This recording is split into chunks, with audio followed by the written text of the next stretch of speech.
भारतीय जो वैदिक संस्कार हैं, उन संस्कारों को आज भुला दिया गया है। जो विवाह पद्धति थी हम सनातनियों की, जो हम वैदिक रीति नीति मानने वालों की जो विवाह पद्धति थी, उसका हेतु क्या था? विवाह का हेतु भोग नहीं था, विवाह का हेतु योग था। शास्त्रों में विवाह की बहुत महिमा कही गई है। हमारे ऋषि मुनियों ने विवाह किए। आजकल के कथाकार, आजकल के सड़े सड़े जो ये आध्यात्मिक अतकचरे लोग हैं, वो हमसे कहते हैं महाराज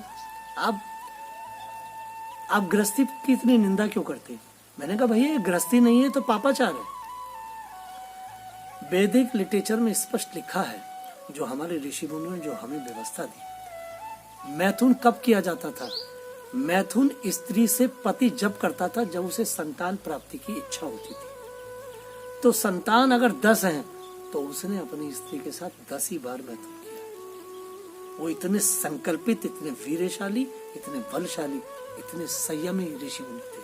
और यही भारतीय विधा थी और यही भारतीय संस्कृति है। विवाह का हेतु में, विवाह जब होता है, एका संतति भी, जब विवाह होता है तो विवाह संस्कार में एक श्लोक आता है, वो सामवेद का श्लोक है। उसमें कहा जाता है कि पिता जो है अपनी कन्या को एक संतान की प्राप्ति के लिए अपनी कन्या को दान देता है, ना कि बहुत सारे। इसलिए प्रथम जो पुत्र होता है उसे धर्म पुत्र कहा जाता है।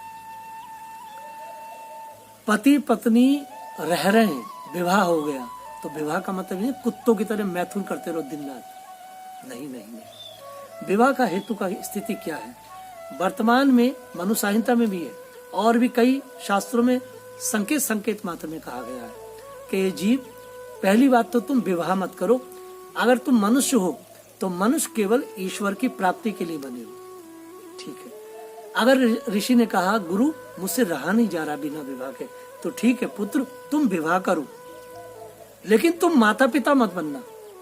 जब तक माता पिता मत बनना, जब तक माता पिता बनने की तुम्हारे अंदर योग्यता ना हो।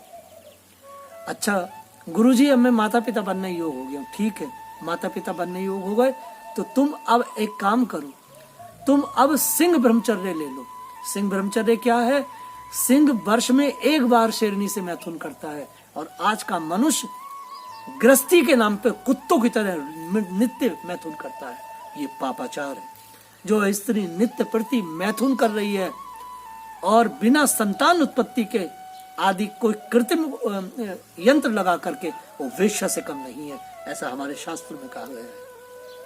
अब कथाकार तो ये बात कह नहीं सकते, क्योंकि कथाकार खुद ही मैथुनी है, खुद ही औरतों के थूक को पी करके वो व्यासपीठ पे बैठे हैं, तो वो कैसे ये बात कह देंगे? वो कभी नहीं कह पाएंगे।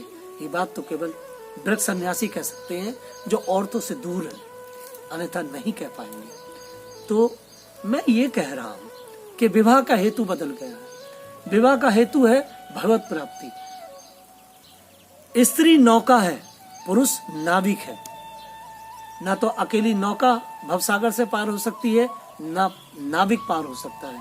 अगर दोनों का सहकार हो जाता तो पार हो जाते। और पतवार क्या है? वो गुरु है। और जो वायु है अनुकूल, वो परमात्मा की अनुकूल अनुग्रह। ऐसा गोसाई जी ने मानस में एक चौपाई बोली है, ऐसा उपनिषदों में भी कहा गया है। तो विवाह संस्कार के ऊपर मैं बोल रहा हूं। विवाह संस्कार हो गया। हमारे यहाँ स्थिति यह है कि गर्भधान संस्कार भी होता है। गर्भधान संस्कार ऐसा नहीं जब कभी कुत्तों की तरह स्त्री पे चढ़ जाए और बच्चा पैदा कर दे। नहीं नहीं, जिस स्त्री को, जिस पति पत्नी को बालक पैदा करने की इच्छा होती थी कि अब मैं माँ बनूंगी, अब मैं पिता बनूंगा, तो वो 7 दिन लगातार एक विशेष प्रक्रिया से ब्रह्मचर्य का व्रत लेकर के और केवल घास पत्ता खाते थे, वायु पीते या तो जल पीते। और जिस रात्रि में वो संग होगा कृष्ण भावना भावित होकर के, ईश्वर भावना भावित होकर के, जैसे कयादु और हिरण्यकशिपु ने भगवान का नाम लेते हुए हिरण्यकशिपु ने कयादु के गर्भ में प्रहलाद जी का स्थापना किया। यही पद्धति गर्भधान पद्धति है।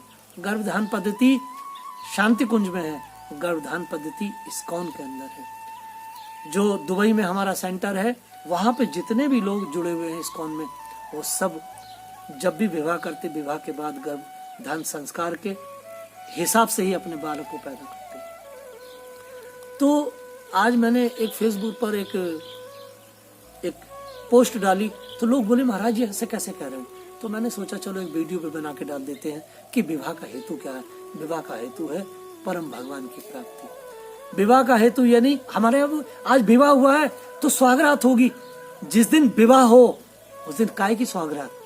जब ऋषि कर्दम की और देवहूति का विवाह हुआ, तो विवाह होने के बाद ही कर्दम ऋषि ने कहा देवी अब कुछ भजन बनाया जाए, तुम भी भजन करो। 14 साल तक दोनों पति पत्नी ने भजन किया, और भजन करके एक दिवस देवहूति माता ने कर्दम से कहा महाराज 14 साल पहले मेरे आपसे विवाह हुआ था, हमारे विवाह का भी हेतु अधूरा है। मेरे पिता से आपने कहा था एक पुत्र के बाद मैं संन्यास ले लूंगा, सो मुझे माँ बनने का सौभाग्य दो। 14 साल बाद आज कुत्तों की तरह बोले विवाह हुआ ना स्वागरात होगी। अरे स्वागरात नहीं भैया, वह कुछ साल उस पत्नी के साथ रह करके, उस स्त्री के साथ रह के ब्रह्मचर्य का पालन लेकर के कृष्ण भावना भावित होकर जिए। जब कृष्ण भावना भावित होकर के दोनों पति पत्नी जिएंगे तो संतानें भी विवेकानंद, प्रभुपाद और सनातन रूप जैसी पैदा होंगी। जय श्री कृष्ण।